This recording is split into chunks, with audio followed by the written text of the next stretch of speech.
Assalamualaikum warahmatullahi wabarakatuh. Selamat datang di channel Galeri Ilmu.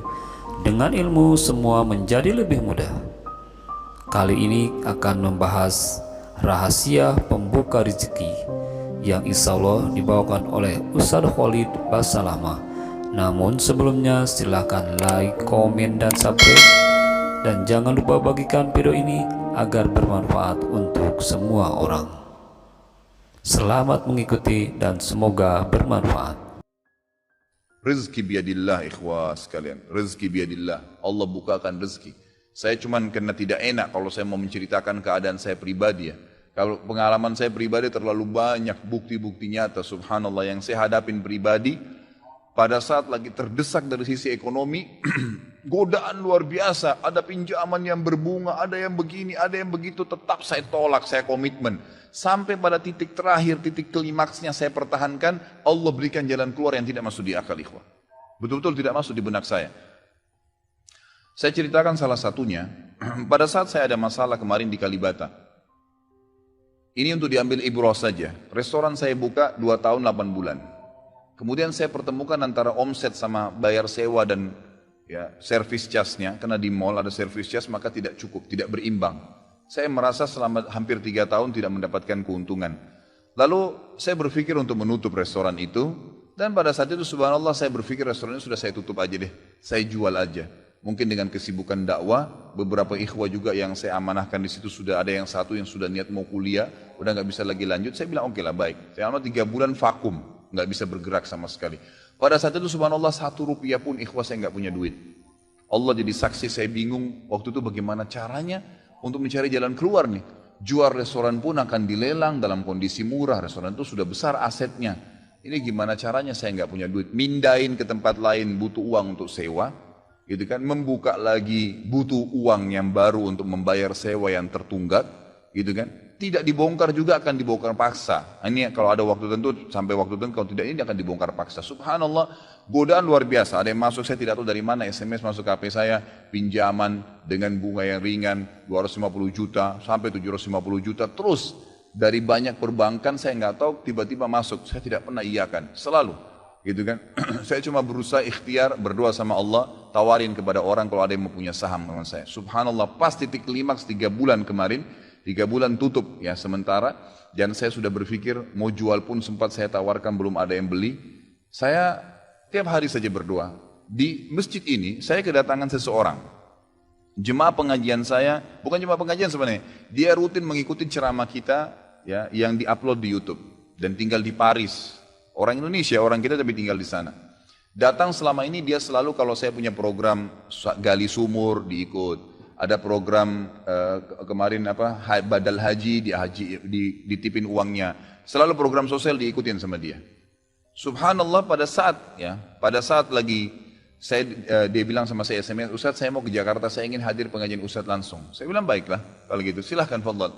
Selesai pengajian kita, waktu itu selesai jam 9 malam, kurang lebih seperti jam-jam seperti ini.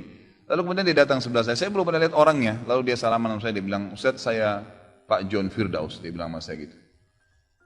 Terus saya bilang, oh iya Pak, saya belum paham nih. Dia bilang, saya yang dari Paris Ustaz. Oh antum, terus salaman lah, ngobrol-ngobrol. Sampai ke mobil gitu kan. Saya sempat kasih dia beberapa buku yang biasa saya bawa di mobil. Ini akhi, mungkin antum bisa baca-baca di sana sama keluarga dan seterusnya. Sebelum berpisah, dia bilang sama saya, Ustaz saya sempat bawa teman ke Kalibata. Kok saya mau ajak makan, tutup tempatnya Ustaz. Oh iya, ceritanya ada tunggakan pembayaran yang belum saya bayar dari sewanya karena tidak cukup antara omset penjualan dengan ini.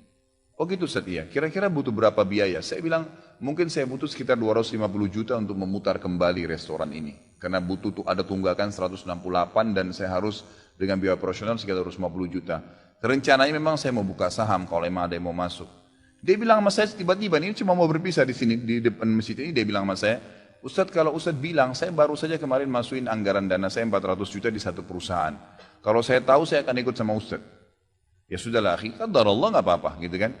Tapi kalau emang Ustaz mau, saya coba pikirkan, nanti saya pertimbangkan. Kira-kira berapa? Saya bilang saya akan buka saham 250 juta itu 10% dari omset antum akan ambil. Karena aset restoran sekarang 2,5 M. Baiklah, dia bilang sama saya gitu. Saya pulang ke Paris ini, hari Senin saya berangkat, saya bicara sama istri, saya langsung kasih berita ke Ustaz, lalu saya kasih. Baiklah saya bilang kalau begitu. Dia pulang, subhanallah, saya pikir ya sudahlah, ini mungkin dia mau pertimbangkan lagi. Malamnya, pada malam itu juga, dia tiba-tiba SMS ke saya, dia bilang, Ustaz setelah saya musyawarah sama istri, saya akan transfer ke Ustaz dengan jumlah 250 itu, supaya bisa bergulir dan saya siap mengambil 10%-nya. Gitu kan, saya syukur kepada Allah, alhamdulillah ada jalan keluar gitu. Subhanallah saya ke Kalibata, saya bicara besoknya sama GM-nya, saya ngobrol, ini gimana jalan keluar, saya sudah ada duitnya sekarang dan mau diputar.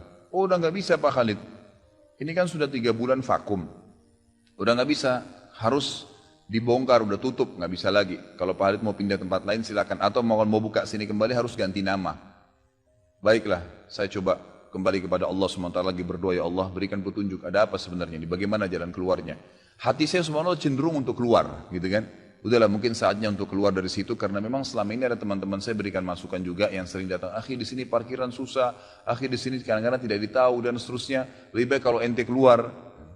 Saya tiba-tiba berpikir mungkin saya keluar deh, saya iseng aja di condet, saya muter-muter, coba deh saya cari ruko, mungkin ada, dengan 250 juta daripada saya bayar ke Kalibata, mendingan saya sewa ruko, mungkin bisa sewa 2 tahun, ya, mungkin 75 juta, 100 juta per tahun, saya bisa dapat 2 tahun, lalu saya coba gulirkan lagi.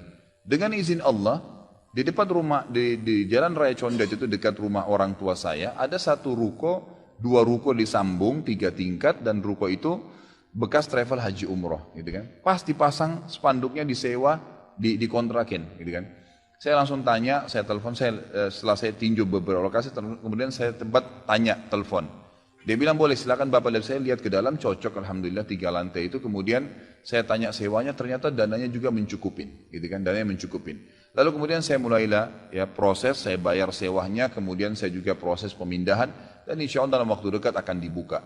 Tapi saya melihat dari pelajaran sini ikhwah, bahwasanya jalan keluar dari Allah itu ribuan, jutaan jalan keluarnya. Sabarin aja, nikmatin prosesnya. Setiap penawaran haram, tolak, jangan pernah mau. Dengan izin Allah akan ada jalan keluar. Tidak ada. Kata Nabi SAW, "Man taraka syai'an lillah abdalahu khairan min." Gitu kan? Jadi tidak ada sama sekali. Subhanallah pada saat itu saya harus bayar sewa 225 juta. Uang sisa 250 juta pada saat itu. Terus kemudian saya sempat telepon ke akh itu lagi, ya, Pak John, semoga Allah jaga beliau. Saya sempat telepon, kemudian saya katakan, akhi, kemarin antum bilang antum sempat masukin dana 450 di 400 di Jakarta itu. Bagaimana kalau antum tarik uang itu, kalau masih bisa, kita gabungin aja, sahamkan per 250 juta itu ada 10%. Antum ambil aja 30% dari semua total omset penjualan nanti, tidak usah dengan 750, dengan 650 saja, gitu kan? Dia bilang kalau itu sudah nggak bisa Ustaz, tapi memang coba saya pertimbangkan deh. Saya akan coba hubungin teman-teman di Paris ini yang sudah biasa, yang kenal antum, gitu kan? Kalau yang kenal antum mungkin mereka bisa. Baiklah, fadhal. Subhanallah besok dia SMS lagi ke saya, Ustaz, saya sudah musyawarah dengan istri, ternyata saya punya dana cukup 650, kami yang pegang semua saham itu, ditransfer uang semua ke saya. Yang tadinya saya dari 1 rupiah tidak pegang duit, masuk uang 650 juta ikhwah, tidak masuk di akal, gitu. Sesuatu yang tidak masuk. Orang ini saya nggak kenal, nggak pernah ketemu, sekali ketemu di sini, dan sekarang sudah kembali ke Paris. Setiap kali saya bilang akadnya saya akan kirim, baru tadi saya kirim akadnya. Sudah nggak apa-apa Ustaz, saya percaya. Akhi ini bisnis loh, bisa untung rugi. Sudah paham Ustaz. Orang lain aja banyak bisnis dia rugiin saya nggak takut, apalagi sama Ustaz. Sudah silakan, alhamdulillah. Saya melihat Allah berikan jalan keluar yang sangat dimudahkan. Yang penting nikmatin prosesnya dan yakin kepada Allah SWT. Jangan takut. Jangan takut. Dan ada banyak kisah seperti dalam hidup saya yang saya mungkin sebagian tidak diceritakan gitu kan. Cuma ini tadi saya buka supaya memang bisa ada pengalaman. Karena rata-rata sini karena hanya masalah kekhawatiran saja. Kekhawatiran rezeki yang insya Allah tidak akan ada masalah dalam kehidupan kita. Alhamdulillahi Rabbil Alamin. Nah, demikianlah sahabat Galeri Ilmu, ceramah yang telah disampaikan oleh Bapak Khalid Basalamah terkait dengan pembuka rezeki. Mudah-mudahan kita semuanya diberikan rezeki yang melimpah oleh Allah Subhanahu wa taala. Amin ya rabbal alamin. Billahi taufiq wal hidayah. Wassalam. Assalamualaikum warahmatullahi wabarakatuh.